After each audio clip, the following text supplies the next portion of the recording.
Kent and elected Mark Fletcher, the first ever Conservative to represent this constituency. I've worked with Mark since May this year, helping to spread his local success stories, highlight our levelling up actions and strengthen our vote.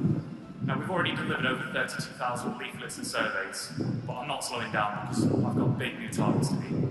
We need to recruit new canvassers, new deliverers, new activists to spread Mark's message, not just on the doorstep, but on social media as well.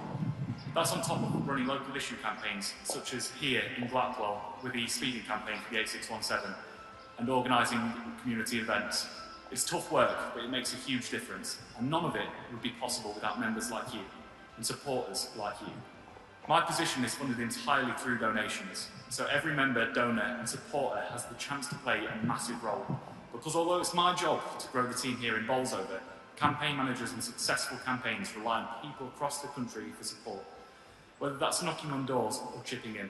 So I hope that over the next 2 years, 80-20 candidates and MPs like Mark Fletcher can rely on you. Please welcome Chairman of the National Convention, Peter Booth.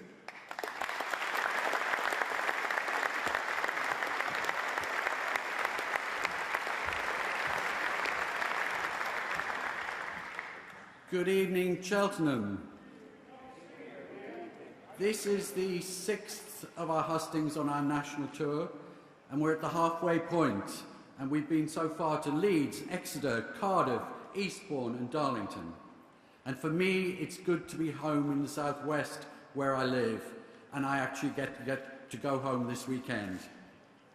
It's so good to see so many southwest friends here tonight, and friends from around the country as well, particularly the southeast and the West Midlands.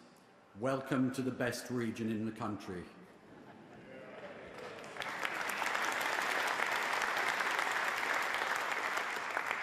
Thank you to you all for attending this evening, because these hustings offer us, the members of the Conservative Party, to take part in a great exercise of democracy, where we get to choose our new leader.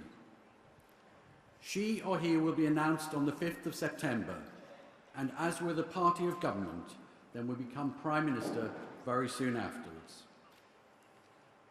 As Ian Dale, who moderated many of these hustings in 2019, said, and I quote, "I found chairing the hustings a surprisingly positive experience. The members really put the two candidates through their paces and asked some very searching questions. So I ask you tonight to make your questions searching, to make them succinct, and to ask questions and not make statements. One question each, please, so that more of the audience have an opportunity to grill our candidates." Both of our candidates have a duty and a desire to fulfil our 2019 manifesto. Their differences will be about how to go about that and achieving it in a very different world from 2019. Post-Brexit, post-COVID, in uncertain times internationally, look at the Ukraine and Taiwan, and where our very union as a nation is being challenged.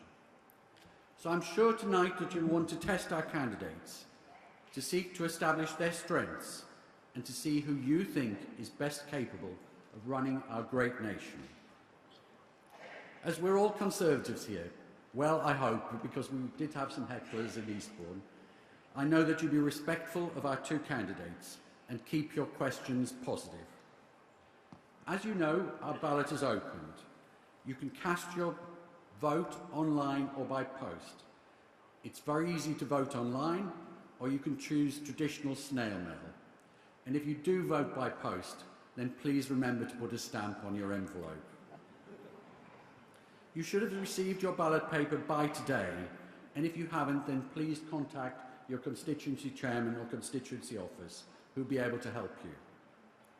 My hope is that this evening will give you more clarity about how to cast your ballot. I hope that you'll go away enthused and energised in your commitment to helping our great party to win the next election. We need your help and support. Finally, because we're in the Southwest, I want to thank our regional chairman, Julian Ellicott, for all that you do. Julian, it's much appreciated.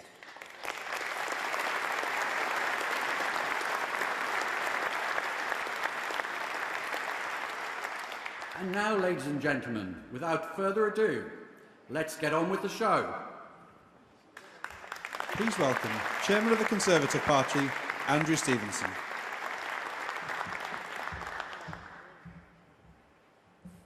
Good evening, ladies and gentlemen, and thank you for coming to our sixth of the nationwide hustings that we're holding across the country. I'm delighted to be joined by so many party members tonight at what is another sellout event. An event that gives you, our members, the chance to put your questions directly to the candidates. All these events are available online too, so welcome to all of you joining us virtually this evening. Since becoming chairman, I've been getting out and about across the country, including visiting seats and campaigning here in the southwest. Campaigning with Conservative activists in Truro and Falmouth, St Ives, and today in Cheltenham. Seats in this region are key to our success at the next general election. So it's been great to campaign alongside so many dedicated party members. We've had an incredibly strong slate of candidates for this leadership election. Together, the most diverse range of candidates for any leadership election in British history. Labour would love a female leader, but we could be about to have our third female Prime Minister before they've had one.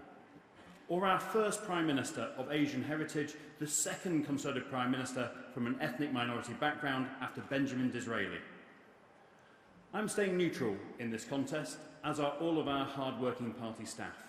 But I do believe we have two fantastic candidates. Either of them can tackle the big issues our country is facing, taking us forward together. We are the world's most successful political party, and that is down to our ideas, down to the support of our members and our record. Our Prime Minister, Boris Johnson, has shown that a Conservative government can rise to the challenges of today. Getting Brexit done, delivering the fastest vaccine rollout in Europe, protecting over 14 million jobs during the pandemic, and leading the world in supporting Ukraine and standing up to Putin. That is a truly historic record which our next leader will build upon with the support of party members. Before we hear from each of our two candidates, let us just remember why a strong Conservative government is so important.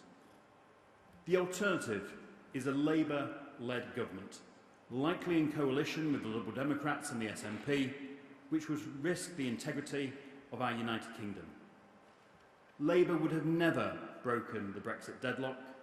They voted against tax cuts for low-income families. They voted against additional investment in our NHS. And they voted against protecting our borders and tackling the vile people smugglers.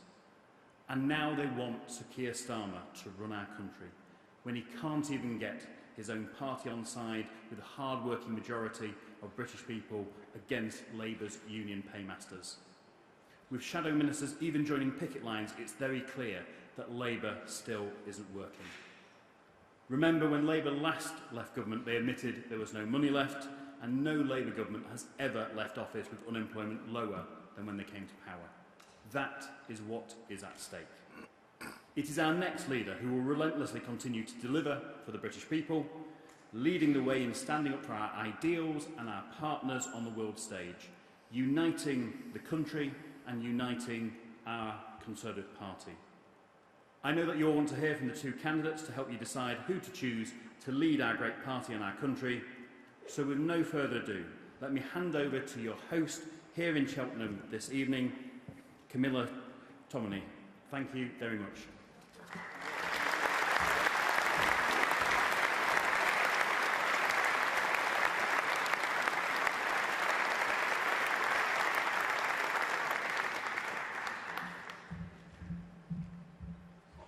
Wow, it feels a bit like being in a boxing ring, this, doesn't it? It's lucky they're not going head to head. I'd have to be a referee, I think, with all the briefing that's been going on. Welcome to Cheltenham. I'm sorry if you had trouble getting in. If anyone is currently glued to an Extinction Rebellion protester, let us know. We'll have some extra numbers in. But would you believe this is actually going to be the biggest hustings that have been hosted so far in this contest? I think there's 2,000 people here. So thank you very much for making the effort. Now, obviously, we're in a race course, so I feel I have to use a few racing analogies. We're not in the final furlong, are we? We're kind of halfway through. There's sort of still a steep climb and then a kind of free will to the finish. And I know the bookmakers are saying that this is a one-horse race. They're saying that Liz Truss, I think, is ahead by 2-1 members. Maybe some of you in here are going to be disagreeing with that. We've had Rishi Sunak, haven't we, slightly on his high horse, saying that he'd rather lose than compromise on his own principles. So again, we're going to challenge him on that. But generally, this is all about you deciding, if you are currently undecided, who should be in the winner's enclosure. So I'm going to invite you to ask as punchy questions as you can, as succinctly as you can. If we can try and avoid any repetition, that would be good. And it would also be good to hear from undecideds. I know a lot of you have got the kind of Liz for leader, ready for Rishi t-shirts on, but do put your hand up if you are genuinely undecided and there's some burning issue that you want to ask, because obviously that's what this evening is all about. And how it's going to work is like this. If you haven't been to a hustings before, both candidates come on and they'd address you independently for 10 minutes. So I believe Liz is going to come on first, do a 10-minute speech, then Rishi's going to come on and do his 10-minute speech, and then I'm going to invite Liz back on the stage, have a chat with her for about 12 to 15 minutes, and open the floor to questions, and then repeat the process with Rishi Sunak. So everyone's clear how this works. Well, let's get this show on the road, I think is all that's left to say. Please welcome Brandon Lewis.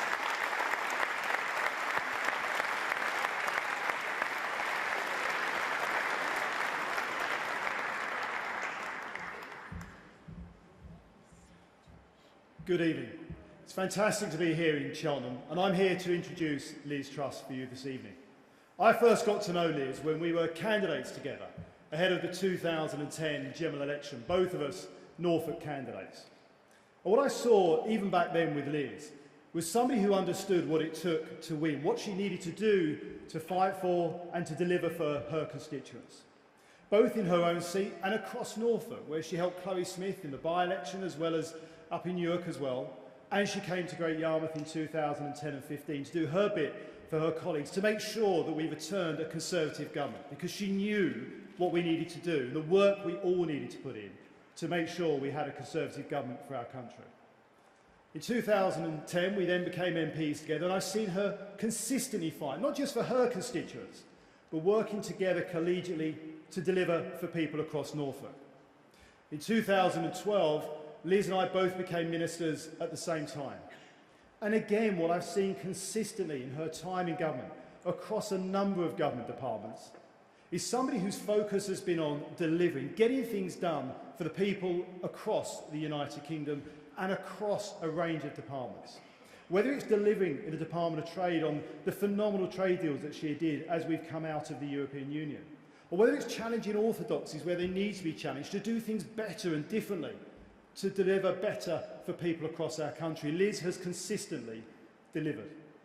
And most recently, we've seen her as Foreign Secretary. And as Northern Ireland Secretary, I stood side by side with Liz and saw how she stood up for the people of the United Kingdom, stood up strongly for the people of Northern Ireland against the European Union. And it's because of Liz Truss that we have the Northern Ireland Protocol Bill to deal with the issues that have been left in the Northern Ireland Protocol for us to deal with. She dealt with that. It's complicated, it's controversial, it's difficult. But Liz was determined to do the right thing and give the difficult message to the EU that we are going to stand up, and she has stood up for the people of the United Kingdom. She has done that in difficult times, as we've seen, standing up to Putin and being clear with Russia about the abhorrence of their invasion of Ukraine, and stood side by side with our Prime Minister and our Defence Secretary for the people of Ukraine. And even this week, we've seen her standing up and strong against the pressures we are seeing and the challenges we are seeing with China. Liz consistently stands up for the UK. She understands the union of the United Kingdom. And as the next, hopefully, from my point of view, leader of the Conservative and Unionist Party, that's what I want to see. As somebody who will do that job as a Conservative, delivering on those core principles that we as a party stand for: freedom of speech, the ability to have a low-tax, high-growth, really fast-moving economy in this country. Liz can deliver that. She wants to deliver that for the whole of the United Kingdom. And those are the reasons, and her determination and her track record of getting things done are the reasons why I am backing Liz Truss to be our next leader and the next Prime Minister of the United Kingdom. Thank you. The United Kingdom is a great country, and I know that the United Conservative Party can unleash the potential of all the people who make our country so great. To win the next election, we need to deliver, deliver and deliver for the British people. I know that our country's best days lie ahead. I'm the candidate with a clear vision for the future who can drive change and get things done. As Trade Secretary, I negotiated deals with allies like Australia and Japan, creating opportunities around the world for British business. And as Prime Minister, I will continue to deliver on the opportunities of Brexit. I will lead a government committed to core Conservative principles: low taxes, a firm grip on spending, driving growth in the economy, and giving people the opportunity to achieve anything they want to achieve, regardless of their background. I will work day and night to lead a party and a government that puts more money in your pocket and secures a better life for you and your family. I've consistently delivered when I have said I would. And I love our country. I want the best for us all, and I'm the person to deliver that. Please welcome Liz Truss.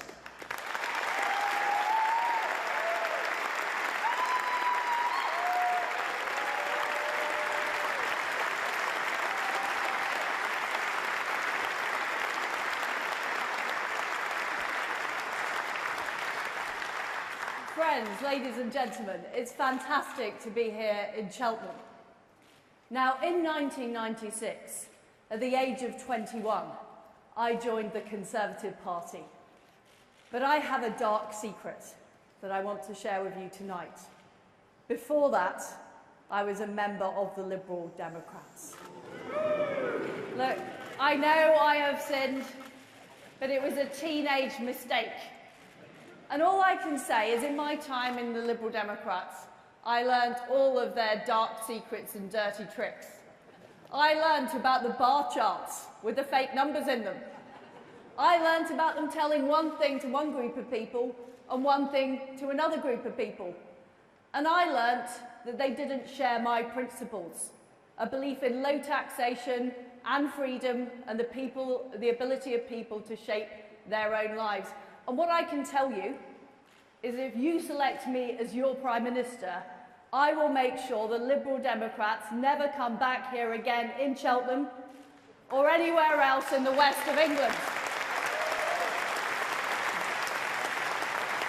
And I will re-establish the Liberal Democrat unit at CCHQ to make sure we have a crack force stopping that happening.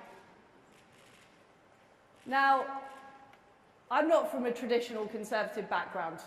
I grew up in Paisley in Scotland and Leeds in Yorkshire, where I went to a comprehensive school.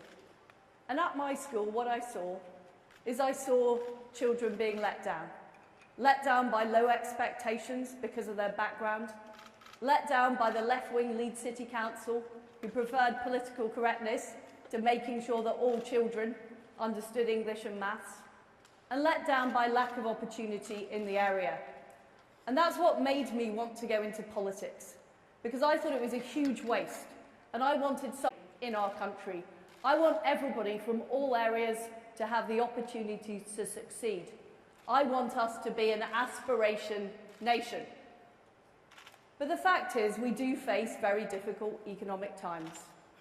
We have the aftermath of COVID. We have the war being perpetrated by Vladimir Putin in Ukraine, and we have an energy crisis.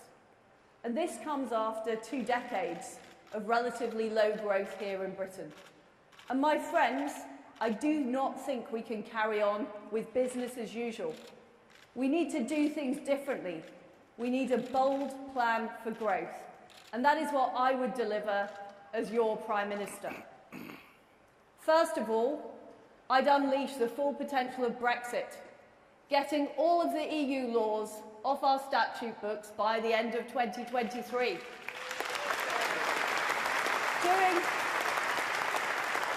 Whether it's our procurement rules, whether it's unleashing the tens of billions of investment that we can when we get rid of the EU investment rules, which will turbocharge industries like aerospace, which are so important for this region, I will get that done. And what I will also do is I will lower taxes. First of all, I will reverse the increase in national insurance. We should never have done it.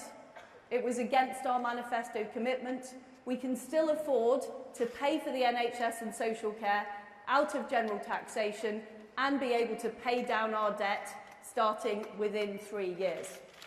I'd also have a temporary moratorium on the green energy levy so that people can immediately save money on their fuel bills. And what I'd also do is keep corporation tax low, because under current plans, we are planning to raise corporation tax to the same level as France and 10 points higher to Ireland. And I don't think that is a good way to get our economy going and to be attracting investment into our country. So I would keep corporation tax low, because fundamentally, I'm a conservative. I believe that people should keep more of their own money and that we should back people who do the right thing, whether they're business owners, the self-employed, people who go into work every day. I will legislate to make sure there are essential services provided on our railways, and they can't be disrupted by militant trade unions. Now, after I became a member of the Conservative Party, I was a local councillor. And one of my jobs as local councillor was sitting on the planning committee. And I'm afraid those are hours of my life that I will never get back. Because every decision we tried to make, we were told we couldn't do it because of the planning inspectorate in Bristol or because of the top-down targets from Whitehall. So what I would do is legislate in the Levelling Up Bill to remove those top-down targets and to give local communities decision-making over house building. And what I would also do is make sure we're levelling up in a conservative way. And that includes rural areas who've lost out on broadband, lost out on mobile phone signal, lost out on roads. I would make sure we're funding our rural areas fairly. I also would back our fantastic farmers. And I think one of the most depressing sights when you're driving through England is seeing fields that should be full of crops or livestock full of solar panels. I will change the rules to make sure that farmers don't have to fill in so many forms, but actually can focus their efforts on producing food. And that's really important at a time we're facing massive global food insecurity issues. And in order to deal with that, we need to continue to stand up to Vladimir Putin in Ukraine. I'm proud that we were the first country to send weapons to Ukraine in Europe to help them in their struggle for freedom and democracy. And very near here is GCHQ, which came up with a lot of the intelligence that we used to expose Vladimir Putin's appalling plans. I, as Foreign Secretary, put the toughest sanctions regime on Russia of any country in the world. But we cannot be complacent about our defence and our security. What we need to do is make sure we're investing in defence because we face an increasing threat. That's why I would put defence funding up to 3% of GDP.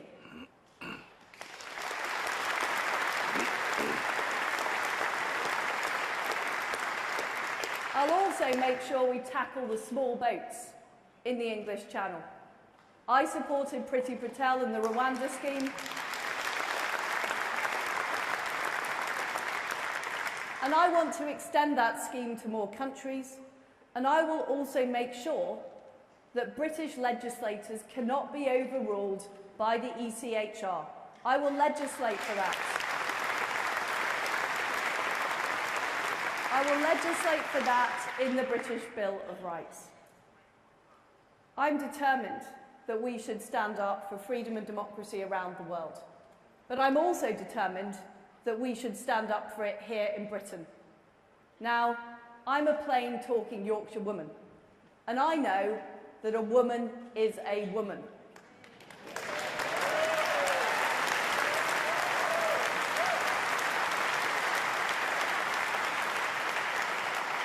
And I will challenge identity politics. I will stand up for single-sex spaces like domestic violence shelters. And I will make sure that our culture in public services and in the civil service reflects the views of the vast majority of people in Britain.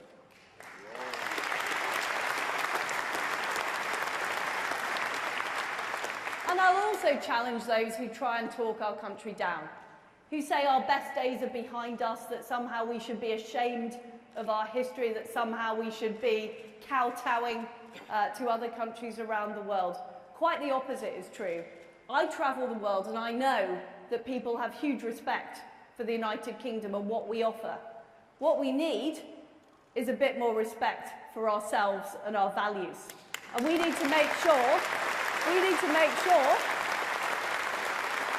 that we don't allow the doom mongers to talk us into a negative cycle. I'm somebody who, as Prime Minister, will deliver for the whole United Kingdom. I've shown that in the jobs I've done, whether it's the dozens of trade deals at the Department of Trade that people said wouldn't be possible, whether it's the Northern Ireland Protocol Bill, which got a lot of resistance in Whitehall, but was the right thing to do, to make sure that we protect the Belfast Good Friday Agreement. And I'm not somebody who takes no for an answer. I keep pushing and I keep pushing until I get things done. And I think that's what the people of Britain want to see. We had a great manifesto in 2019. We promised all kinds of fantastic things, but we need to deliver the doctors and nurses. We need to deliver on our promises on immigration. We need to deliver on our promises on the economy. We need to deliver on unleashing opportunity right across this country, rural areas, urban areas, north, south, east, west. We need to deliver on all that. And I am the person that can do that. And I will be able to beat the declinist Keir Starmer, who is yet another North London Labour leader who simply doesn't understand the British people are aspirational, that they want better for their future and they want better for our country. And I will be able to defeat the Liberal Democrats because we will have a positive vision for our rural areas. We will have a positive vision for unleashing opportunity right across Britain. And we will be able to win the general election in 2024 and deliver right across our great nation. Thank you. Thank you.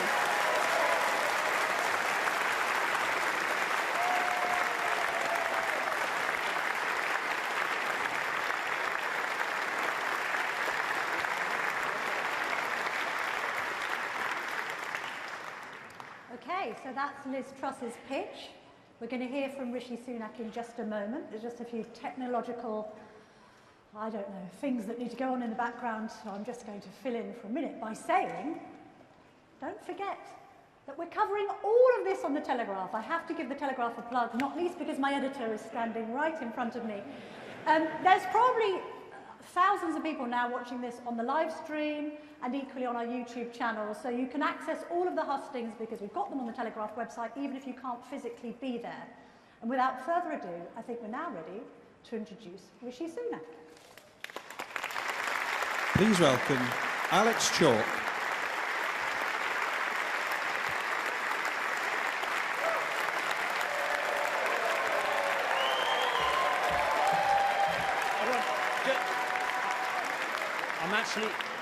Sorry guys, I'm actually not Rishi Sunak. But do you know what? I'm very pleased though that to be saying I am Alex Chalk, because it wasn't that long ago that I knocked on a door in Cheltenham and the door opened. This lady goes, "Oh, I know who you are. You might be better than your brother, but we don't want David Miliband here either," she said. And that, unfortunately, is a completely true story. Now, I am delighted to be here, to be welcoming you here to Cheltenham, and to be introducing Rishi Sunak, and to be giving him my 100% support.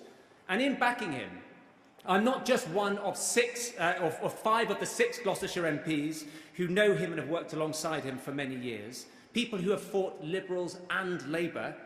I also stand with great Conservative thinkers who have come to Cheltenham to speak at the Literature Festival. Think William Hague, think Daniel Finkelstein, to name but 2, but also Conservative titans of our party. Nigel Lawson, Norman Lamont, Peter Lilly, Michael Howard. Now, we all see in Rishi, as William Hague so powerfully said, a rare find in British politics. A man of exceptional ability, intellect and emotional intelligence. A man who, by the way, had the gumption to deliver a furlough scheme that the IMF said was the best in the world.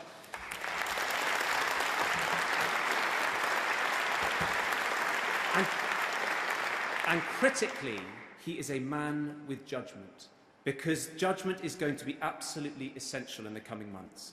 Because when it comes to inflation, Rishi gets just how important it is to defeat it, because the truth is, in terms of headwinds on our economy, inflation is a hurricane.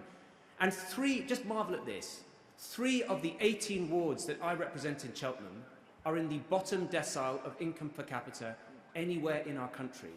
There are areas of great deprivation in Gloucestershire, and Rishi understands that inflation can be absolutely devastating. Because to see where it can lead us, you don't need a crystal ball, you can read the book.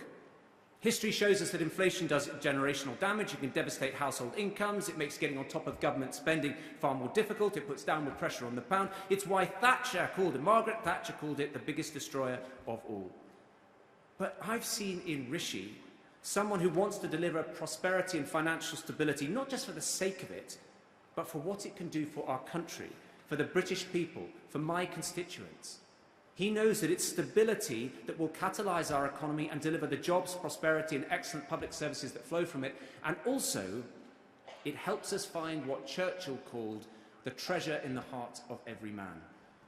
And it was on the back of a stable economy that this government, with Rishi as Chancellor, delivered in my constituency alone £30 million for a new school, £40 million for a brand new hospital wing which is going up as we speak, £23 million to lay the groundwork for a cyber park to the west of GCHQ, £3 million for an advanced digital academy in one of Cheltenham's most deprived wards, £6 million for state-of-the-art diagnostic scanners.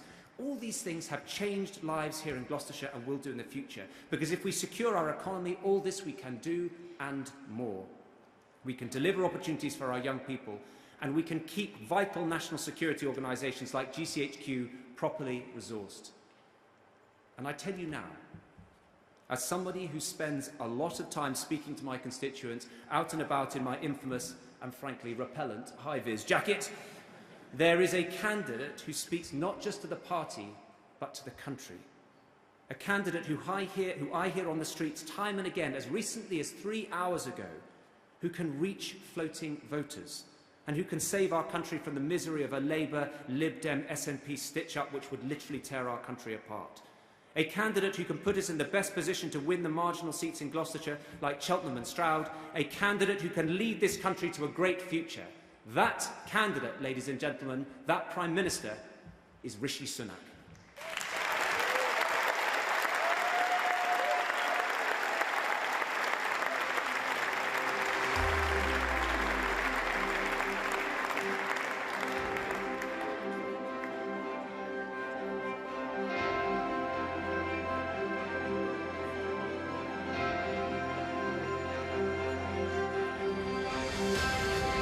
My values, traditional conservative values, are clear.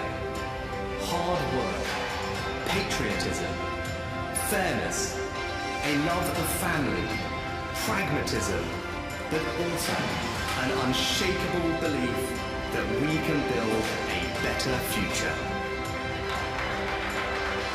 I've known Rishi for many years now, and he's quite simply the most talented individual I've ever met. He's the only candidate with a credible plan to tackle inflation. He knows that levelling up is not geography specific. He also has a grip on rural issues. I believe he will be the best Prime Minister and help us win here. Please welcome Rishi Sunak.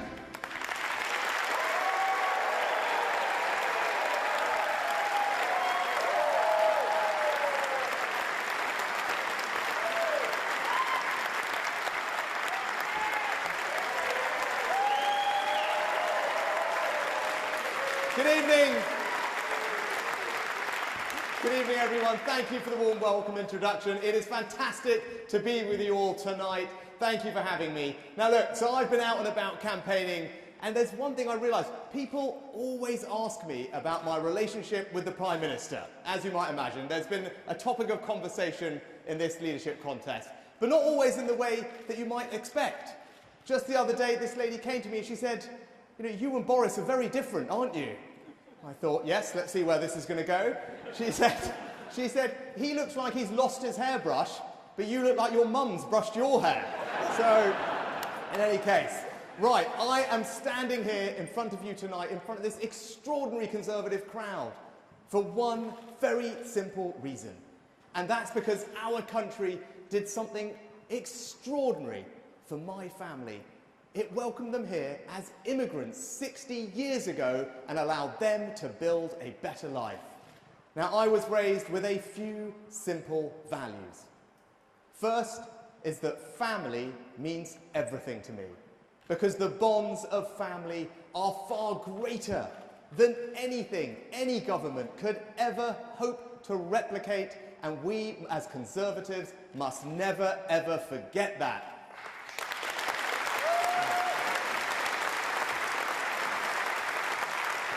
Now, in my family, there was one thing that we prioritised above all as the way to forge ahead, and that was hard work.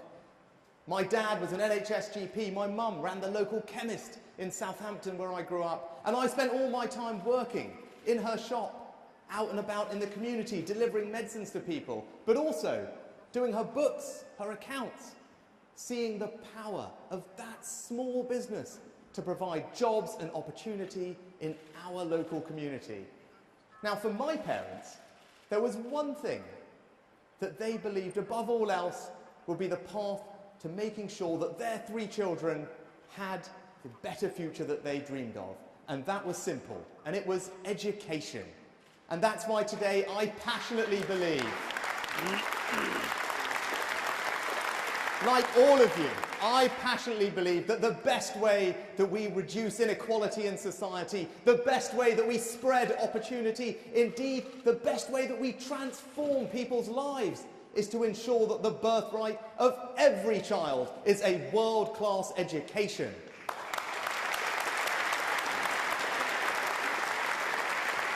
So that in a nutshell are my values: patriotism, family, hard work, service, aspiration. And I know, as I look at all of you, that those are your values too. And that's because they're Conservative values. And that's why I want to be your leader and PM, to put those values into action to build a better Britain. And just as our country allowed my family the ability to provide that for me, I want to do the same for everyone, for your children and grandchildren, and make sure they have those same amazing opportunities too.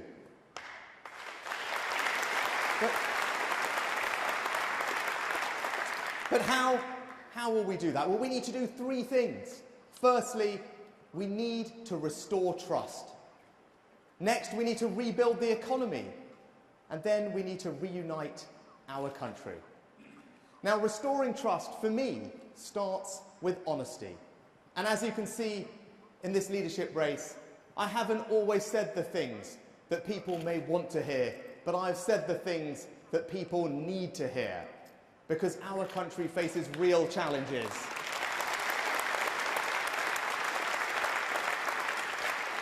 And I want to be straight with you and everyone else about what is going to be required to fix those.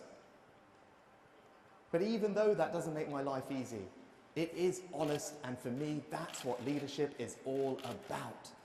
But we'll also restore trust by delivering on the things that matter to people. And that's why I've set out a plan to start reforming the NHS so that we can focus less on how much money we're always putting into it and more on the faster, better healthcare that we want to get out of it.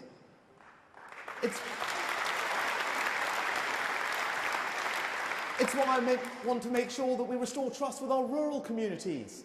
I represent a seat up in North Yorkshire, and I want to make sure that a government that I lead backs food security, gets the trade deals right, and supports British farming. And we need to spread opportunity everywhere, which is why, as Chancellor, I made sure that we funded rural broadband just round the corner. It's why I funded the dualling of the A417 at the air balloon roundabout.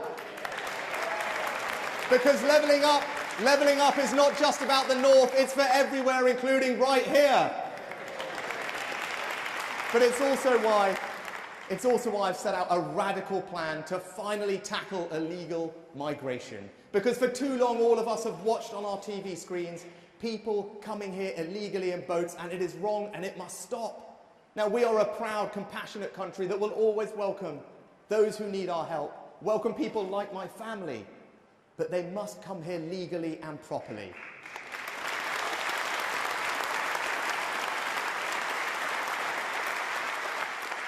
Now, when it comes to rebuilding the economy, I don't need to tell all of you, you know what the number one challenge is. It is inflation. And we've seen this story before. Inflation is the enemy that makes everyone poorer. It eats into people's hard-earned savings, their pensions. It pushes up mortgage rates. And I will always support those who most need our help.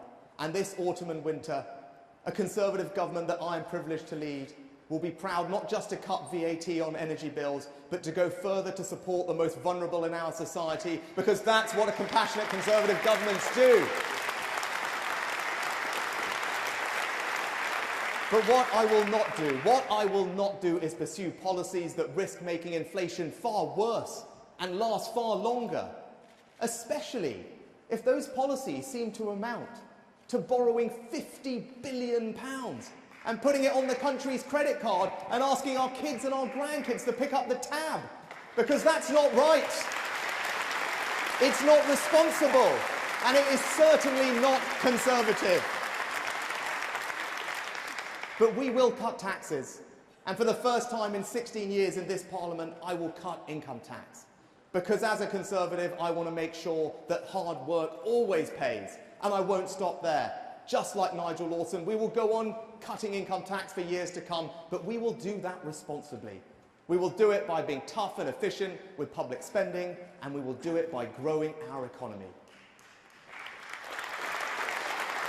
And that's why this autumn, I will radically change how we tax businesses in this country to reward and incentivise those businesses that are doing the right thing by investing in expanding their businesses, the businesses that are investing in R&D and innovation to create the products and services of the future. Because in a modern economy, that's how you drive growth. And you know it, it's happening right here. With fusion technology, with the cyber campus. That's the kind of economy we need to build, and my tax reforms will ensure that we deliver it everywhere. But we'll also do it by taking advantage of Brexit. Now, it does puzzle me, because I keep reading that somehow I'm not Brexity enough in this leadership race. It does puzzle me, because I do think I was the one that actually voted and campaigned for Brexit in the first place. But it was not enough to do that. We need to make sure that we get the best out of it. That's why, as Chancellor, I radically set up new free ports across the country, an idea that I came up with, that right now are attracting jobs and investment to places that desperately need it. It's why, as Chancellor, I also set out radical reforms of all our financial services regulations, scrapping the EU laws, replacing them with new British ones to make sure that this is the most dynamic economy in the world. That's what I know how to do. My business experience means I can lead our economy into the future and seize those opportunities that are there waiting for us if we are prepared to be bold and ambitious about grabbing them.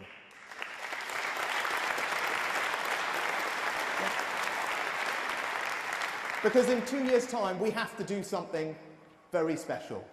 When it comes to reuniting our country, we have to do something that has never, ever been done before. We have to make British political history by winning a 5th general election in a row. But I believe, even though it hasn't been done, working together, all of us, with Alex in his high-vis jacket, we can indeed do it. But, as you know right here in Gloucestershire, it means that we have to appeal to swing voters everywhere, in urban areas and rural areas, in Brexit areas and Remain areas, in Liberal-leaning areas and Labour-leaning areas.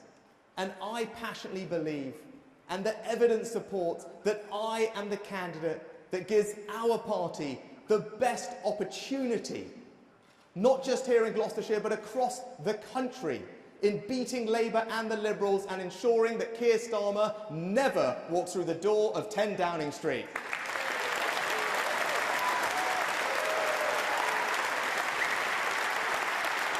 So, in conclusion, let me just say this. You saw me as Chancellor at the beginning of the pandemic, acting boldly, radically, competently to protect millions of jobs and businesses and successfully ensure that our economy remained resilient in the face of the biggest economic shock in 300 years. Well, I promise you that as your Prime Minister, I will apply that same urgency, grip and radicalism to every other aspect of government as we build a better Britain. A Britain where our children walk safely on the streets at night. A Britain where the NHS is reformed and efficient and there for us when we need. A Britain where our schools and apprenticeships are the envy of the world in providing opportunity. And a Britain where our economy is the most dynamic it has ever been, with our businesses investing and innovating, creating jobs and prosperity in every part of our United Kingdom. But I also promise you this, perhaps more important. I promise you I will give you my all, my everything, my heart and my soul every day to ensuring that each and every one of you here tonight can always feel enormously proud of the Conservative government that I will be privileged to lead. So I humbly ask for your support, not just to be our next party leader, but also the next Prime Minister of our great country. Thank you.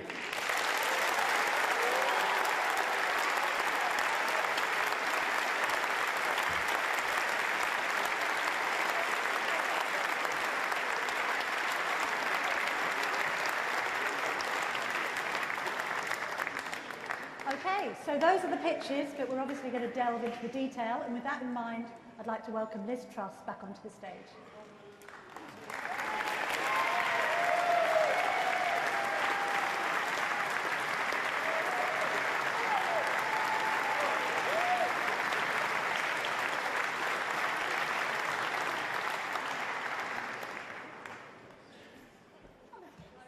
Hello, how are you? See you very well. Come and sit down. Right, let's get into the most burning issue of the day, the week, the month, the time and the summer. We've had financial journalist Martin Lewis warn today that the cost of living crisis is going to be as serious and detrimental to people as the pandemic. We've got the Telegraph website warning that energy bills might hit £5,000 in January. And we've also got Google Trends data showing that there has been a 2,400% increase in people Googling the term "can't pay my bills." So what exactly are you going to do to bring energy bills down, not in the future, but immediately if you become Prime Minister? Well, first of all, what we shouldn't be doing is taking money off people in taxes and then giving it back to them in benefits. So the first thing we should be doing is lowering taxes. And on day one, what I would do is reverse the national insurance increase, but also have a temporary moratorium on the green energy levy, so people are saving money on their fuel bills. And then the second thing I would do is focus on energy supply, because this is an energy supply problem, and we need to deal with the root cause. We need to make sure we're using our reserves in the North Sea and incentivising companies to do that.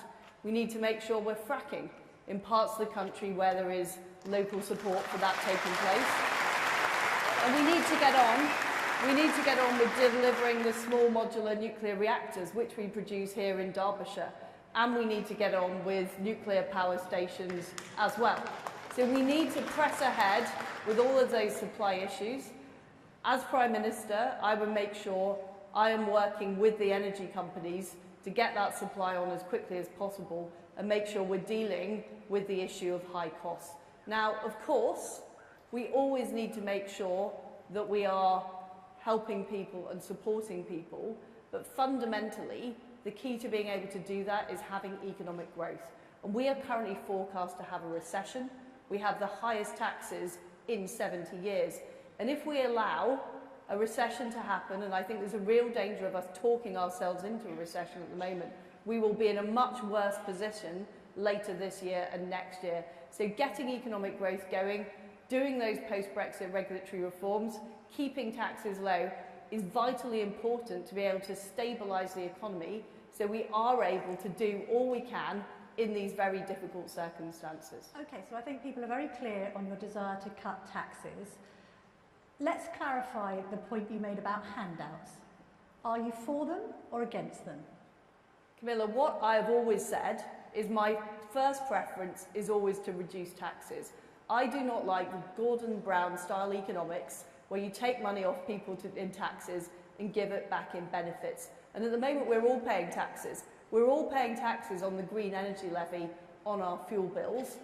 What I can't do though is I can't write the Chancellor's budget before I've even been selected as Prime Minister, and I think that would be wrong. We need to look, I think this is important, we need to look at exactly what the situation is in September.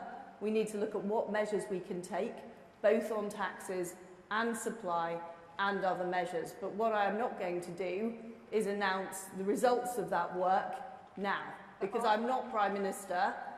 I haven't yet been selected as Prime Minister. If you were, and we know that's your clear ambition. What I've laid about out, handouts for people who what are I've laid out is my first port of call is always reducing taxes, because I think having a money go round where you take off money and taxes and give it back in benefits is fundamentally a bad approach. And my second port of call is dealing with the supply issue. Fundamentally, the problem we face is that prices are too high.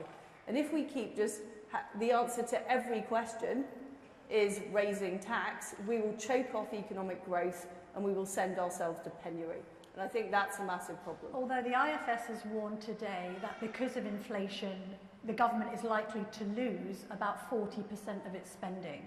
So how can you actually afford tax cuts? You take away the levy, and then what happens to the pay rises that have been promised to doctors and nurses, for instance? Well, actually, the Treasury is currently making more money because of inflation out of taxes. So there are various impacts inflation has on the economy, and inflation is projected to peak at the end of this year and is projected to come down. It's been caused by a supply shock. And I think it's very important that we keep control of public sector wages, that we don't allow a wage price spiral to take place, that we do keep control of the public finances. But the most important issue we are facing is a potential recession. And what we know is that when you raise taxes too high, you actually cut off growth and you cut off revenues. So last time we reduced corporation tax, we actually increased the revenue. So it's a false economy putting up taxes, and it is part of the Treasury orthodoxy to believe that if you put up taxes, you'll get more money in. That isn't necessarily the case. What we often see is growth cut off, people don't want to invest, people don't think Britain is open for business. And I am somebody who is low tax, pro-growth, pro-opportunity, and I want a Britain that's open for business. I want to unleash this investment. And that is vitally important to be able to have the money to afford what we need in the public services, to be able to afford to cut taxes in future. Are you low tax and high borrowing then? Rishi Sunak's just suggested that some of these tax cuts are going to cost £50 billion and it's going to be put on the credit card of, I suppose, our children and grandchildren. Is that the case? So my tax cuts, and by the way, one of them isn't a tax cut, it's not raising a tax. So I support not raising corporation tax to the same level as France. But those tax changes will cost £30 billion. That is affordable within our current budget. We'll still be able to pay debt down after 3 years. But I'm afraid to say the plans of raising taxes are likely to lead to a recession, and with a recession it'll be harder to pay the debt down. So I simply don't believe the argument that raising taxes will actually bring in more revenue. I think it's a very damaging thing to do, just as we have difficulties in the global economy. And none of our fellow countries in the G7 are doing this. They're actually cutting taxes at the moment. Extra borrowing isn't sort of conservative fiscal discipline, is it? Borrowing and borrowing and borrowing. Well, the government always borrows money. That's the reality. And in fact, we are borrowing less as a percentage of GDP than Japan, than Canada, than the United States. With interest rates going up, it's going to be expensive to borrow, isn't it? But Camilla, after major events, and COVID was a 1 in 100-year event, it doesn't make sense to try and pay all the money back straight away, raising taxes and choking off growth. That doesn't make sense. After the Second World War, we didn't decide we've got to pay all the debt back immediately. We paid it back over time. And I think we're trying to pay the debt off too quickly, and I think that will be damaging, and I actually think it will be counterproductive. We already forecast a recession. We know what that will mean less money coming into the exchequer. And fundamentally, people are struggling with their bills. This is why I want to cut the green energy levy to help people with their fuel bills. I know small businesses are struggling with the cost of national insurance. Public services are struggling. People who run social care operations are struggling with the cost of national insurance. So this is hobbling people just at a time when we need to get the economy growing, and I think that is very, very damaging. And frankly, it's Gordon Brown economics. Okay. We saw him carry out exactly the same policies, and we've had low growth for decades. Now, you were a Liberal Democrat Remainer. You're now a Brexiteer.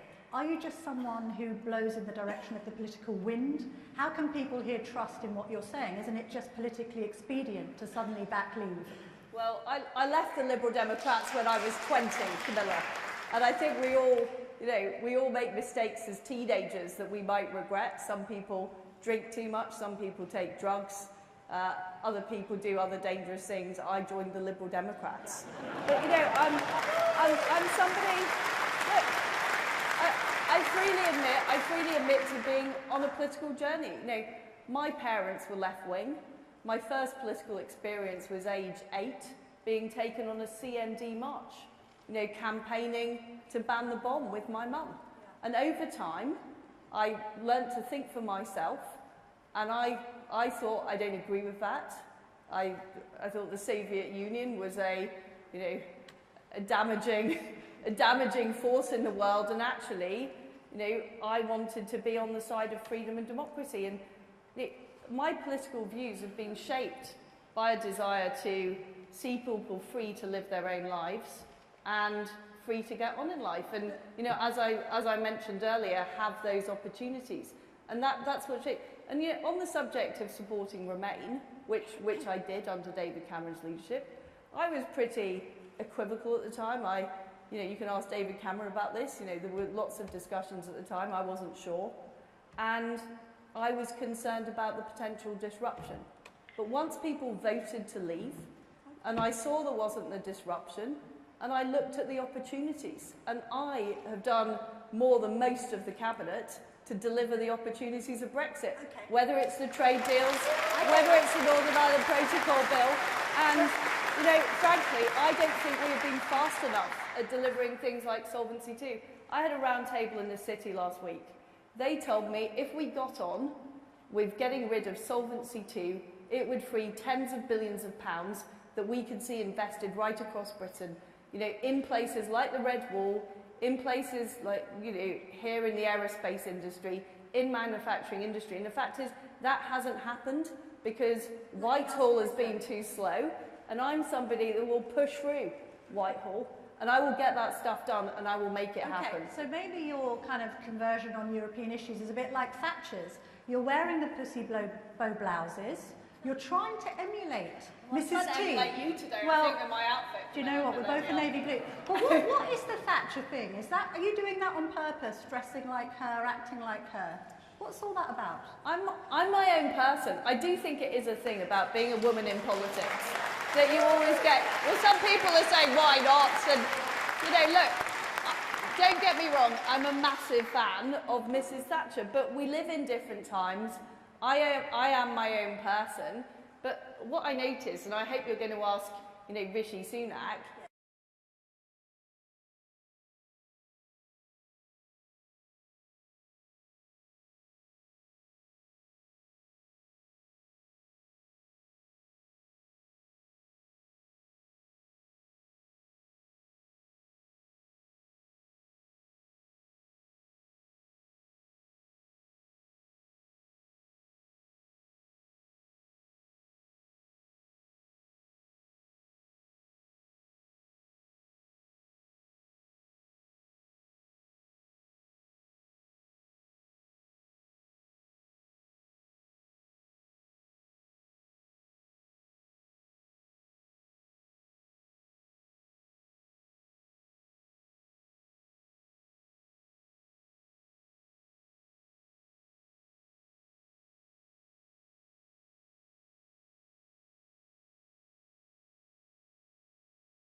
the answer. I think it should be part of the solar. And by the way, on solar panels, I'm not against solar panels per se.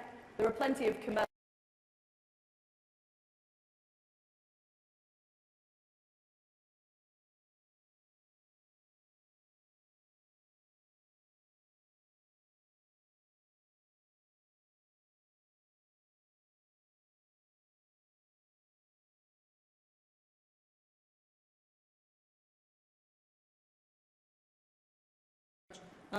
What would be your plan to restore water quality in our rivers, particularly the River Wye, which is severely impacted by agricultural diffuse pollution? Could you also deal with drought in that question as well, Liz, because of the problems we've been having with, well, water companies leaching, I think it's 2.4 billion litres of water a day.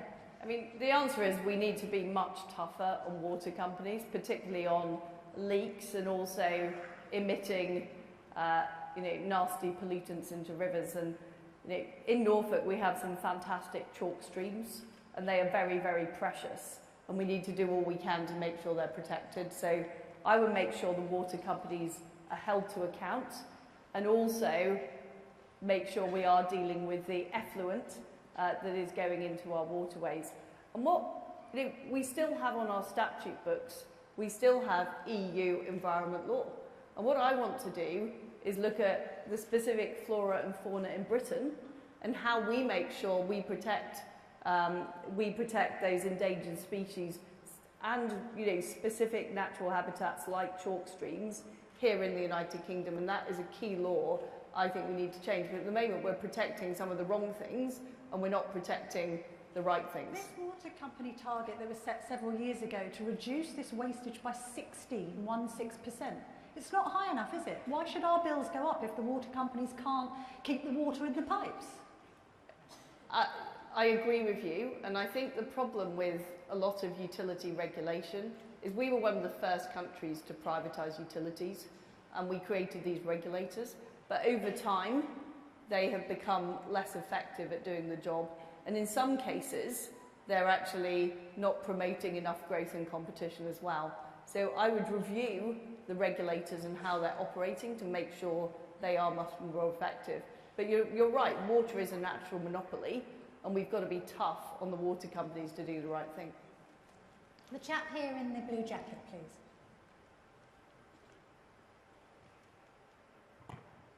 Evening, Liz.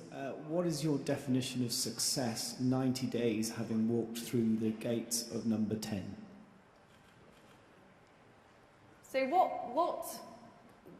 I think the crucial issues we face at the moment, number one is the economy, and relieving the burden of people of the cost of living will be very important. I want British businesses and British people to understand we're moving in the right direction and the pressures are being reduced. So that's a very important priority. Priority two is getting the economy growing and sending a real signal to the world and British business that we're on their side and we want to open up opportunities and we want to see new investment. And the third thing we've got to do is really get a grip of waiting lists in the NHS, GPs appointments and dentist appointment. That is a very, very serious issue. It's not good enough at the moment. We need to empower people on the front line. So those would be my first three priorities. But there is a massive list. I'm not denying it's a challenging time, but those are very important priorities. The chap there with the glasses on, young chap in the white shirt, please.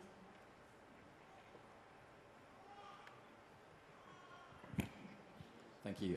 Liz, blending hydrogen into the gas network could diversify UK energy supplies, giving access to hydrogen mega projects around the world. Trials undertaken in the UK by the High Deploy project have already conclusively shown that domestic gas appliances can operate safely with up to 20% hydrogen with no disruption to the consumer, reducing emissions in a conservative way. So, industry are ready to get on and do this, but they're being held up by uncertainty from government.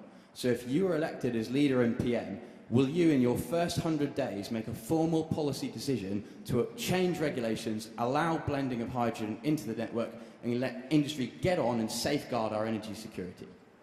Thank you. You've just made a fantastic point. I think hydrogen is very important. It does work with natural gas. We can use a lot of the same infrastructure and I support what you're saying. How quickly would you want to start fracking? Well, I would want to get on with all, we've heard about tidal power, we've heard about hydrogen, I've talked about small modular reactors. There's also more gas to be exploited in the North Sea, which I think we could get on stream pretty quickly.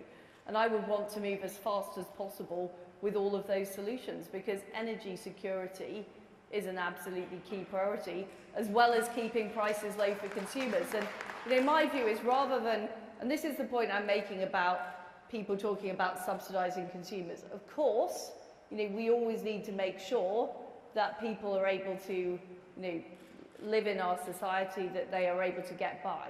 But we've got to look at the root cause of what these energy costs are and why they're being generated and what we can do to deal with these supplies. And frankly, we've been too slow. We've been too slow on nuclear, we've been too slow on hydrogen, we've been too slow on these other technologies. So I would get them going as soon as possible. The lady over there, second row in. Sorry, I'm making the guys in the hoodies run around the auditorium. You're getting your steps up, don't worry. Liz, I gather you were a Remainer, and I have to applaud you the way that I have seen on the TV you racing around the globe making trade deals and whatever. But I don't seem to read about the trade deals and whether they're working. Can you tell me how many are actually up and running, totally confirmed, and actually giving a benefit to Britain? So there are just over 70. I think there have been a few more signed since I left the Trade Department, but all of those are in place. And we were working right up to the 31st of December, getting those in place to make sure that businesses could continue to trade, and in some cases could get better deals than they'd had under the EU. But today we're sponsored by the Telegraph, and I would love the media to spend more time talking about trade deals.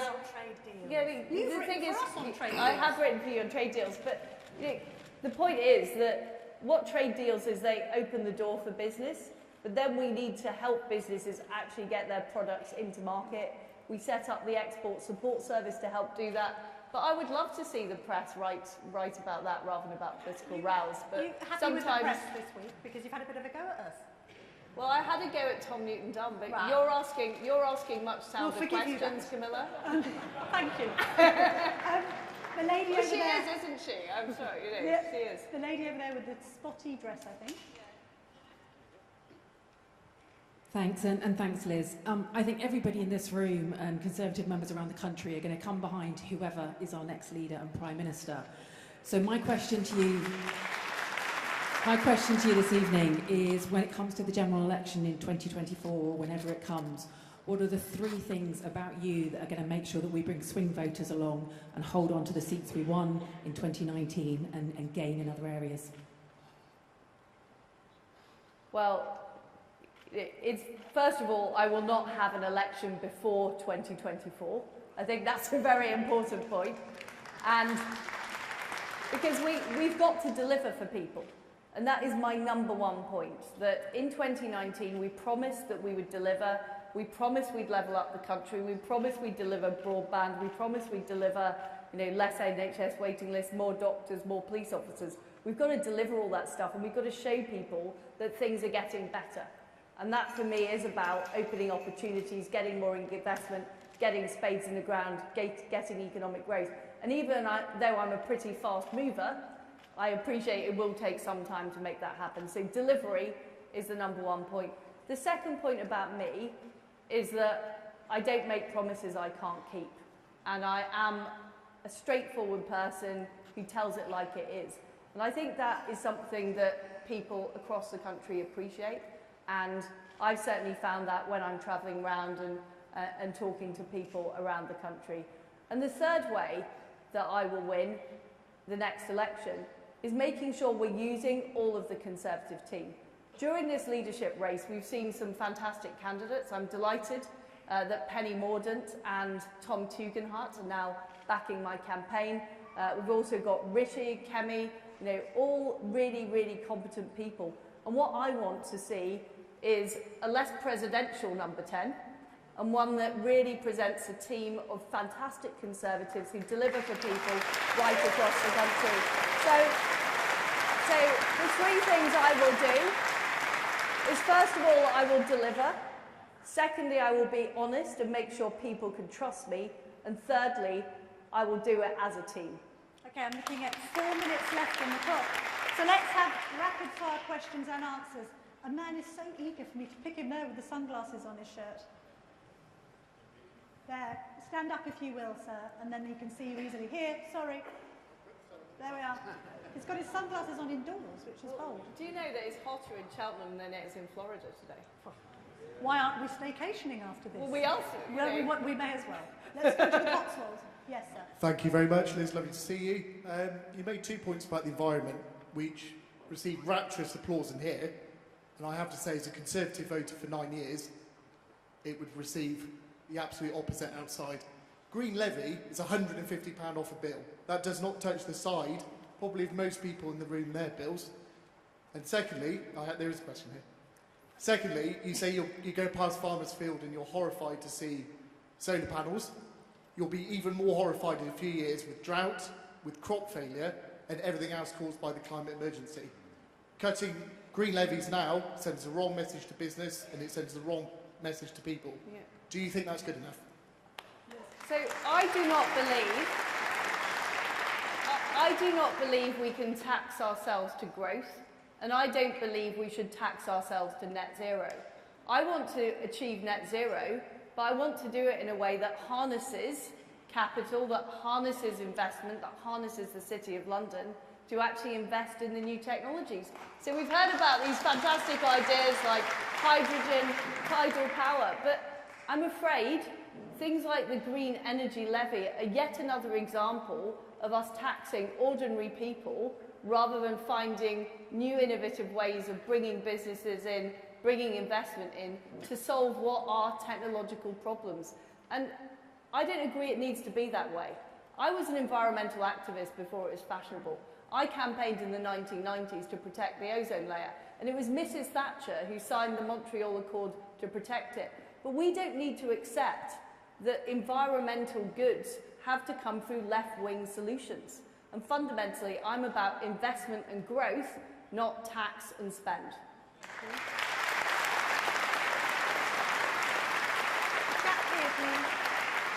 Shaq here has been waiting patiently. Yes, sir. Good evening, Liz. My name's Harry from South West Wiltshire. Just really, we make it a priority for time to be given so we can push through the National Disability Strategy, and that way it would really, truly level up for all of disability all around the country, and truly for us disability Conservatives. That's a key tenet, surely, of levelling up. Instead of it being blocked by court challenges, can we get on and make this a key tenet in the next Parliament? The answer is yes. I fully support the strategy. I'm working closely with Chloe Smith in the Women and Equalities Department, and you're absolutely right. What we need to be making sure is that everybody in our country has those opportunities, including people with disabilities. We need to get on with the strategy, and I can tell you I will make sure it gets unblocked and it gets implemented. Thank you. The man there in the check shirt, blue and white check shirt, please. Oh, hang on, wait for the microphone. Unless you're Brian Blessed. Yes, please, that guy there. Liz, you've made a great play of your plans to cut back national insurance contributions, which has certainly grabbed the headlines, and maybe that was your intention. To analyse national insurance contributions is complex because of different levels of contribution. What I have found is that it accounts for less than 7% of our national income. Not very much, so the reduction you promise is very little, which you claim will put money into consumers' pockets, which they will go out and spend, boosting our struggling economy. I doubt that people will use the extra little bit of net income they have to pay their heating bills this winter and will not boost our economy. Would you like to comment on that? So you're saying that the changes to the levy, scrapping the levy, isn't going to make enough money? He was asking about national insurance. The point about national insurance is, first of all, we promised not to raise it in our manifesto. Secondly, we didn't need to do it because we can afford to pay for the NHS increase out of general taxation. And third, this money is important to people. This is money that we are currently taking not just from hard-working families, but also from small businesses, also from the public sector, who have to pay those extra national insurance contributions. And I think it is wrong at a time when we are facing economic difficulties to put up taxes. I think it's fundamentally unconservative. We didn't need to do it, and it's a drag on the economy. We should be doing all we can, including scrapping or moratorium on the green energy levy, to save people money on their bills and to put more money in people's pockets. And I believe it's their money, not our money. This is taxpayers' money. And too often we seem to forget that and think it's free money. It isn't. People work hard to earn that money, and we should take as little off them as we possibly can. I can see that our time is up. Liz Truss, thank you very much, and good luck. Thank you.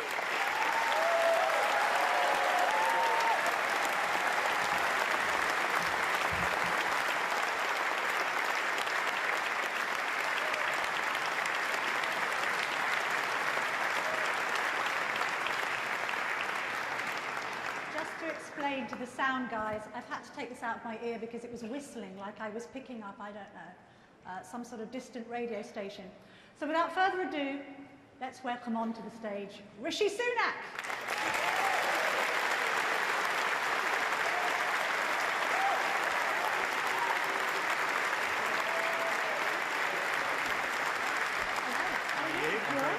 Take a seat. Wow. I've just been thinking the last time you and I sat together was in the Pret-a-Manger in Marsham Street, and you were running the government consultation into disabled toilets. That's and right. A lot's happened in the preceding years. Now, you said yesterday, you came up with this remarkable statement that you'd rather lose than win on a false promise. One bookmaker today has said that Liz is 2-1 ahead with the members. You've talked very passionately about the cost of living crisis facing this country. We've got the CBI's Tony Danker saying the government's asleep at the wheel, there's a vacuum of power. Why not just step aside if she looks like she's going to win, and for the benefit of the country, let her go with the end? For the simple reason that I'm fighting for what I believe is right for our country. And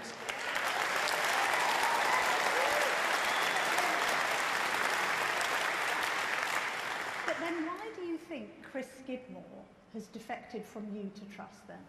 Well, look, I've got a lot of respect for all my colleagues. I'm still very proud of the fact that in the parliamentary stage of this, I led in every single round. I topped the ballot in every single round. I have the most support from members of parliament.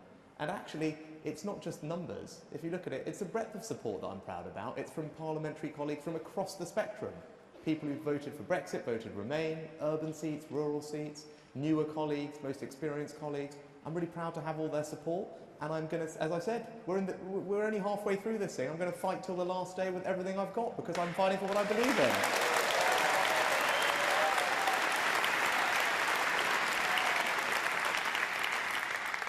And if you do lose, what happens? Do you quit politics? I say that simply because of the green card thing, maybe some aspirations in America.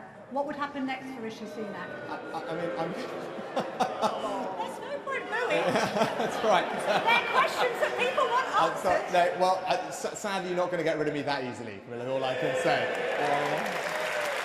So no plans to move to America? Several years ago, my members in Richmond, North Yorkshire, did me the enormous honour of selecting me as their candidate. And it is a great privilege to carry on representing them for as long as they'll have me. Okay, so I asked this question to Liz specifically in mind of Martin Lewis's comments today. Google searches going up exponentially for how will I pay my bills. The Telegraph reporting that bills might go up to £5,000 next January. What specifically and exactly are you going to do to bring bills down? And I'm not talking about tax cuts in 2 years' time. I'm talking about immediate relief and help for families, in addition to what was announced in the budget. Yes. I think there are 3 different ways to think about it. The first is, I think everyone will need some help because the scale of the challenge we're facing is just that considerable. And what I've said is very quickly after taking office, I will cut VAT on energy bills, and that will provide an extra around £200 of support for all families. And that will come on top of the support that I announced as Chancellor, which was worth about £550 for everyone. But then there are 2 other groups of people who need extra help. And I talked about them earlier on. It's the most vulnerable in our society, people who don't have an easy way of increasing their incomes, don't have sufficient savings to dip into, and that's people on very low incomes and pensioners. Now, no tax cut, and Liz's tax plan, is not going to help those groups of people, right? So scrapping the health and social care levy, as she wants to do, is worth £1,700 to her on her salary. For someone working really hard on the national living wage, it's worth just over £1 a week. And for someone who's a pensioner without any earnings, it's worth 0. Now, I want to provide direct support to those groups of people. But what are you actually proposing? Are you proposing a sort of reboot of furlough, but for energy bills? And how much is it going to cost? And isn't that, in turn, going to be inflationary? No, actually, I've already announced as Chancellor a mechanism to do it, and it's to provide direct financial support to those groups of people. There'll be many pensioners here in the audience tonight. They're used to receiving a winter fuel payment in the winter. And what I did as Chancellor is say that we will provide additional payments alongside that, and we will need to provide more than I thought previously because the bills are worse. And we need to do the same for people on low incomes. Now, there are existing mechanisms to do that. That's what I said as Chancellor. I will do more as Prime Minister. But if we don't do that, and this for everyone, should just consider this point. If you support a plan that Liz is suggesting, which says she doesn't believe in doing that, doesn't believe in providing direct financial support to those groups of people, and that's what she said, because she thinks her tax cut is going to help them, which it is not, we are going to, as a Conservative government, leave millions of incredibly vulnerable people at the risk of real destitution. Now, I think that is a moral failure. And I think people will be, of course, in agreement with you when you're talking about people who are on universal credit, when you're talking about people who are on the state pension. But it has been noted that there's been a lack of help from you, from people who are sole traders, from people who are running small and medium-sized businesses. You're running a business in this country, and you're looking at Rishi Sunak as Chancellor, and you're saying, hang on a minute, he's put up my national insurance contribution, so I'm doubly taxed. Hang on a minute, he's putting up corporation tax. What incentive do I have to run a small business in this country? Well, let's just look what happened for all those small businesses over the last couple of years. The fact that they're all still here today is because of the things that I did over the last 2 years. Right, so let's finish the question, right? Because I'm not dwelling on the past. That's what we're doing this year. Now, one of the industries that I passionately believe in when you talk about small businesses is the hospitality industry. Incredibly important across our economy for the number of people it employs. Actually, what are we doing this year? We've cut their business rates by 50%. What are we doing to help with their employment costs? Cut their employment taxes by £1,000. I announced that as Chancellor in my last budget. I'm also helping them grow, and I'm also helping them grow and innovate. Actually, one of the things we have in this country, which we need to do a better job of, is supporting our small businesses to grow and innovate, use new technology, and that's why I created a programme called Help to Grow.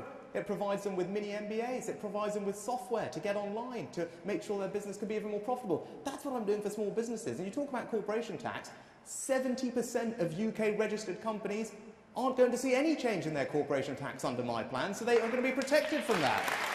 But 30 are, and corporation tax is going up, and the Tory manifesto said it wouldn't. No, actually, the Tory manifesto said it would stay where it was, but we've had a pandemic.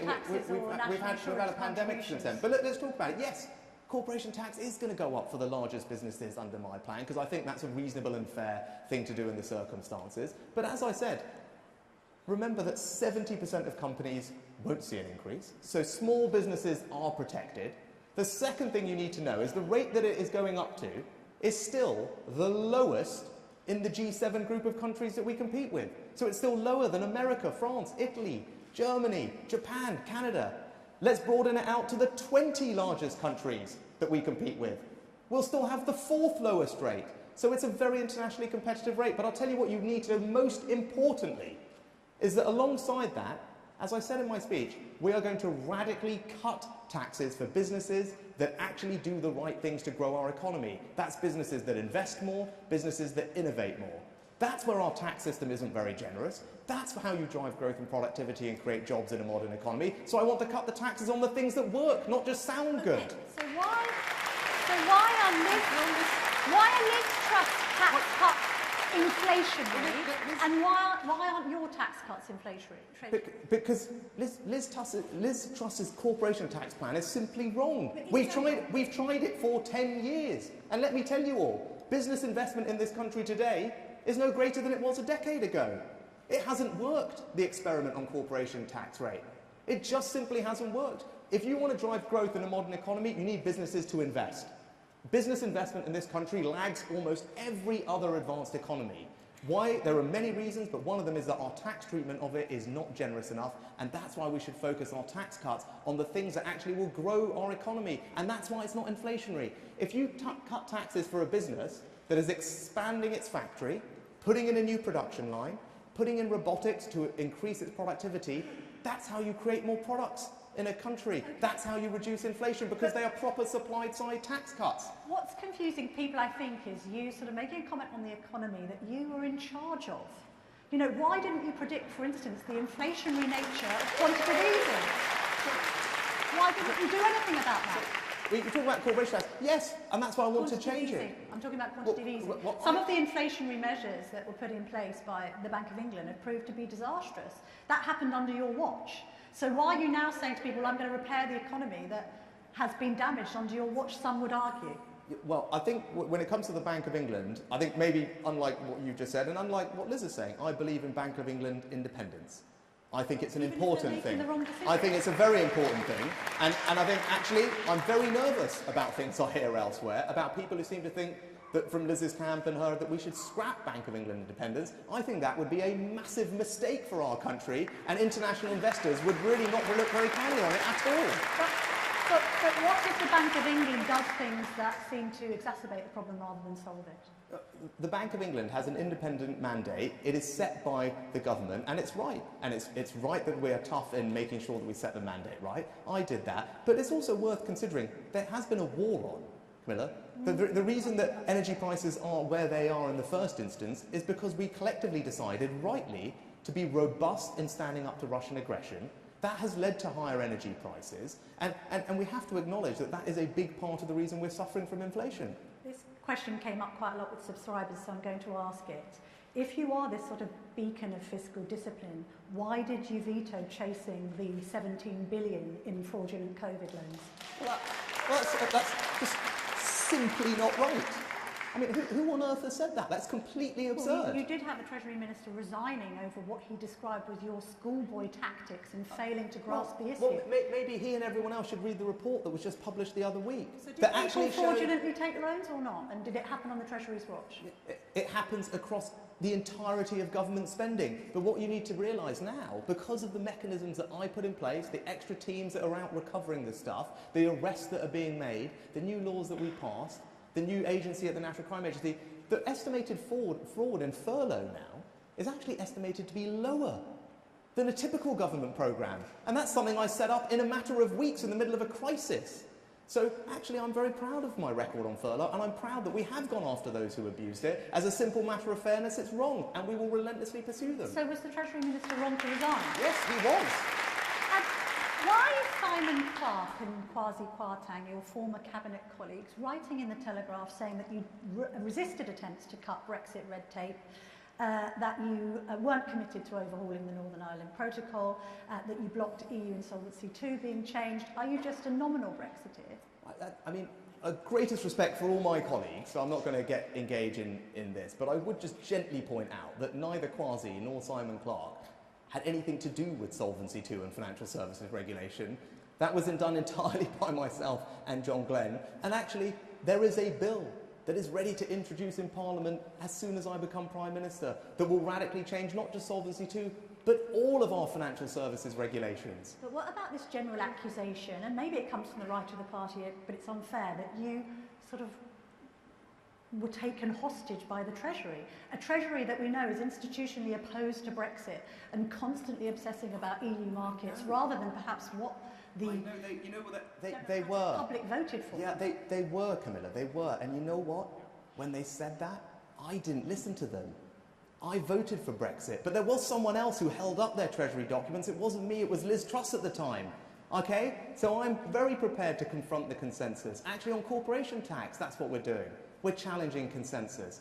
On EU regulations, who's come up with a policy that actually takes advantage of Brexit in a radical way?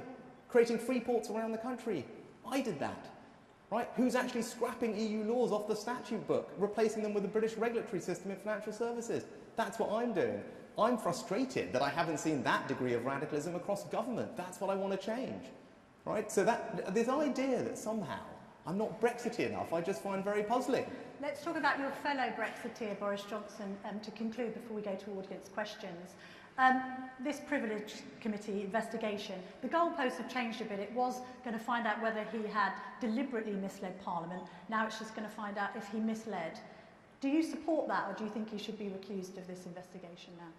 So all I would say is that the MPs on the committee are the ones that make decisions, and I fully support them. What's your opinion on it? Well, it's a parliamentary... Actually, I haven't followed every twist and turn of it, to be honest, because I've been busy being out and about. It's a parliamentary process, not a government process. There's a difference between them, and I fully respect the MPs that are on the committee to make the right decisions. I personally believe very strongly in high standards. One of the things I would do almost immediately as Prime Minister is reinstate an independent advisor for ministerial interests, because everyone needs to know that trust, integrity and decency belong at the heart of politics, and I will lead from the front. Have you spoken to Mr Johnson since he resigned? I've messaged and called, but unsurprisingly, he hasn't returned my calls. Strange. Right, let's go to audience questions, please. Right. Put your hands straight up. Let's take this lady in the blue on the end here, please. Hi Rishi, I'm Penny Ann, I'm the National Voluntary Director for the CPF. How would you ensure that your policy team engages with the CPF regularly and gets our feedback? And also, I was very interested to hear that you want every child to have a world-class education. As a speech and language therapist, I'm concerned that 69% of young offenders have undiagnosed speech and language needs, and also the reading age between 4 and 8 years of age. So how do we ensure it truly is a world-class education system for everybody, including those with special educational needs?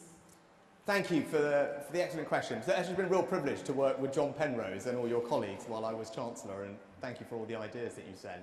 So look, quickly on the early years, and that's actually the point that I was going to make, because you talked about kids at a very early age, and you're right.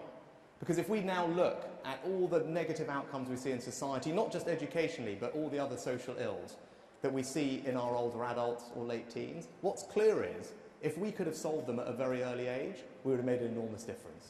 Because actually, if you look at the inequality that exists in our school system when children leave school, most of it was there when they arrived.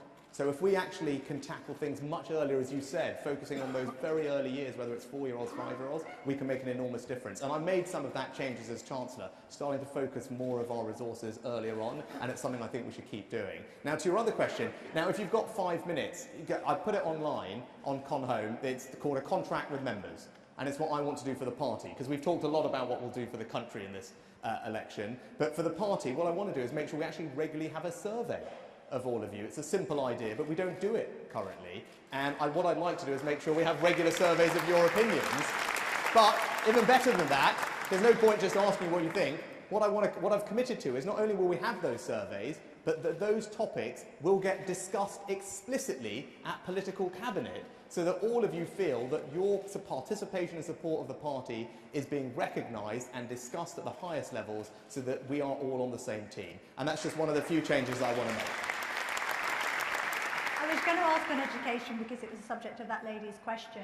Obviously, lots have been made about your wife's family wealth and things. You do appreciate, of course, as a Winchester schoolboy, that you were afforded opportunities that have not been offered to many children in the UK. What will you do about that? Yes, I have. I am absolutely, as you saw from me on the stage, I'm not going to apologise for what my parents did for me. You must be joking.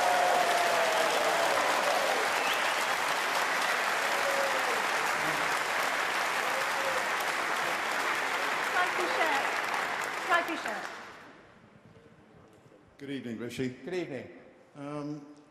So many of our public services just don't seem to be working. I know we've been through a pandemic, but I think the fact of life, from my perspective, is when we get to 2024 and an election, if all these things, and I'm not going to rattle out the whole list, everything, NHS or ambulance or border force, or today we hear about police forces, the list is endless. It's almost like nothing is working.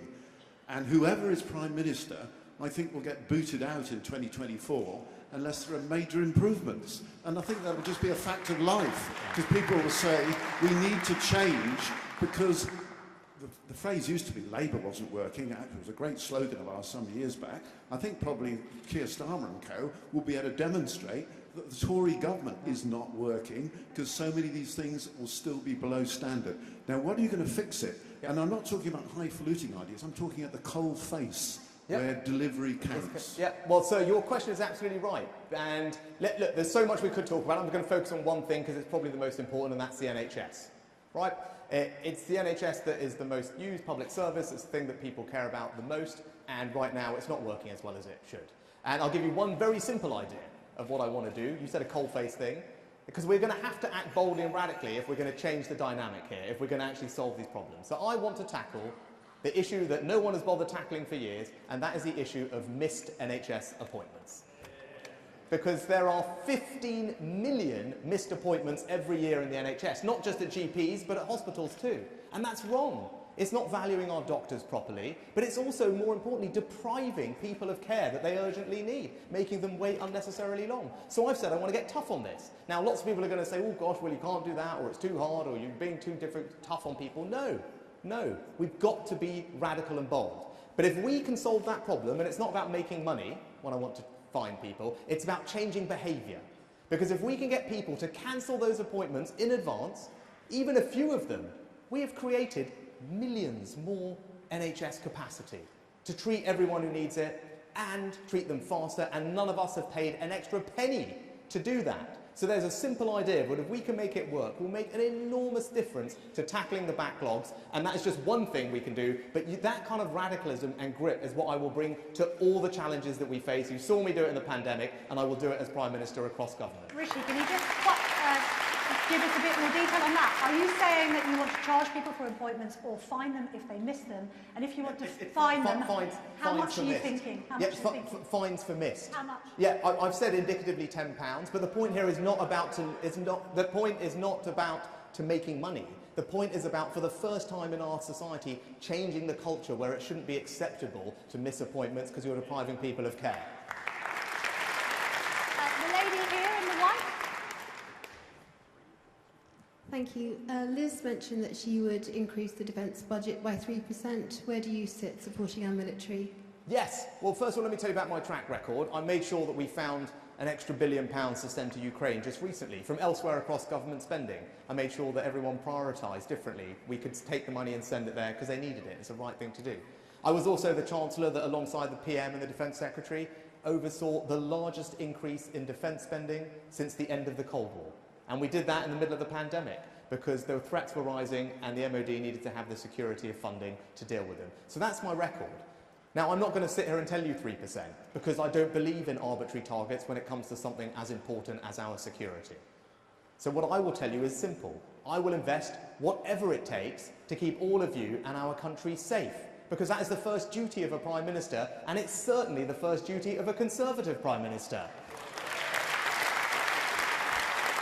Let's take the chap right out at the back in the white shirt with his hand up. Thank you. Hello, thank you. I'm just thinking about your thoughts, Rishi, in the sense that normally you don't raise tax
Because if we're going to build that innovation economy of the future that not is just good for jobs and growth, but also is doing life-changing things to keep us all healthy, it means that we need to have a research base that is as vibrant as it needs to be. That's why we are increasing our R&D budget and why a big chunk of it is going to health. It's also why we need to take advantage of our Brexit freedoms that I talked about.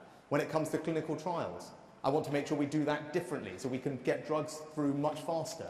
It's why I funded genomic sequencing, because we can now do screening at a far earlier age to detect things. It's why I was in California in December meeting companies that have new blood tests that can detect all these cancers and more far faster than we've ever been able to do it. Now, that is a vision of the future that I want to build in this country, because if we can get that right, then not only can we create the jobs and prosperity, we can keep people healthier and safer for longer, and I'm confident that I can build the type of country that will do exactly that. But thank you so much for what you do, because it's very important. Rishi, we're down to 3 minutes, so quick questions, quick answers. The lady there with the spotty dress. Thank you. Oh, right, yes, 3 minutes. Quick questions, quick answers, please. Thank you. Rishi, my question is more about you as a person as opposed to policy. I was very undecided and was able, to, as a district councillor, to go on a Zoom call with Liz and then a few days later a Zoom call with yourself. I've come here tonight very much still undecided, but the key thing for me is about you and Liz as a person. Now, all of us here tonight are extremely, it's extremely important to us about what our next Prime Minister does for the country, but it's extremely important as to what we do, or you do, or Liz does, to win us a large majority in the next general election. Now, what that means is you engaging with the electorate. Now, your passion, from what I've seen tonight and on the Zoom calls, your passion for what you believe in could possibly be portrayed as, if somebody doesn't believe the same thing as you do, it could be that they are wrong, as opposed to take them with us. So how will you engage with the electorate to ensure that we have a large majority at the next general election? Right, fine. Well, that's probably a good one to end on, right? So that's a good one. So look, there's a couple of things we're going to need to do to support you and all our other fantastic councillors win.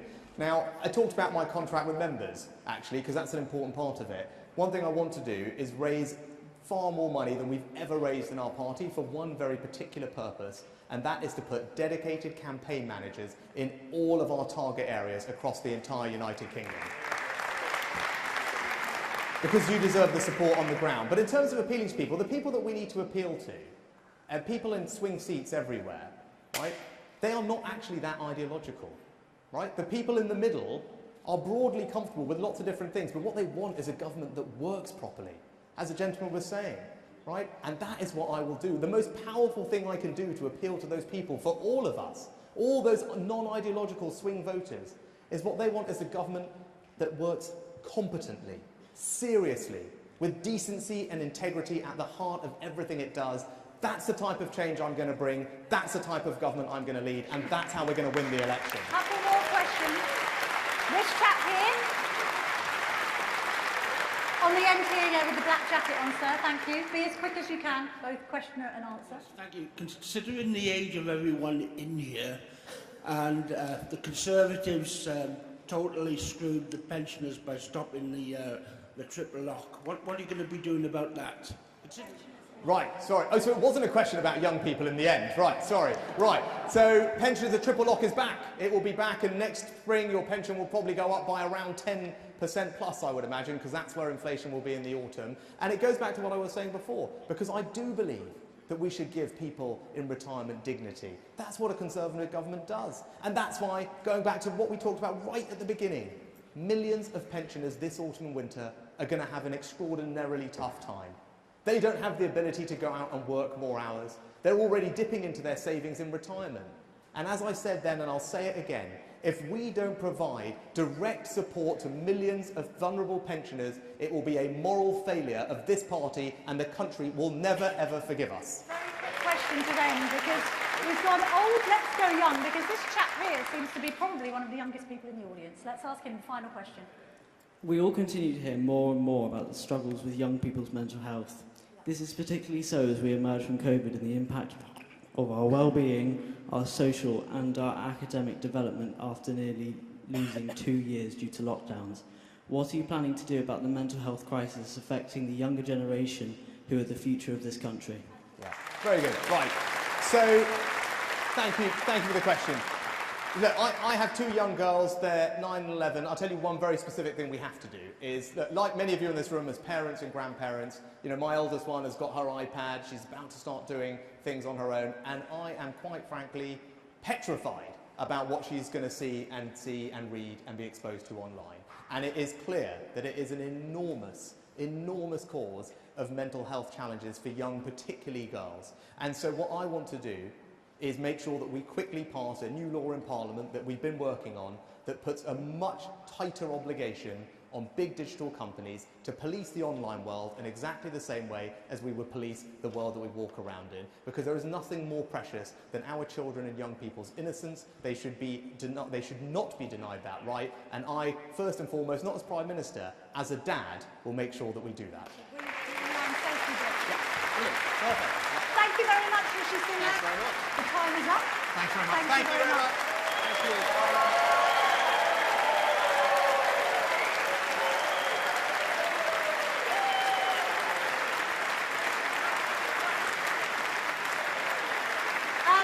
There we have it, ladies and gentlemen.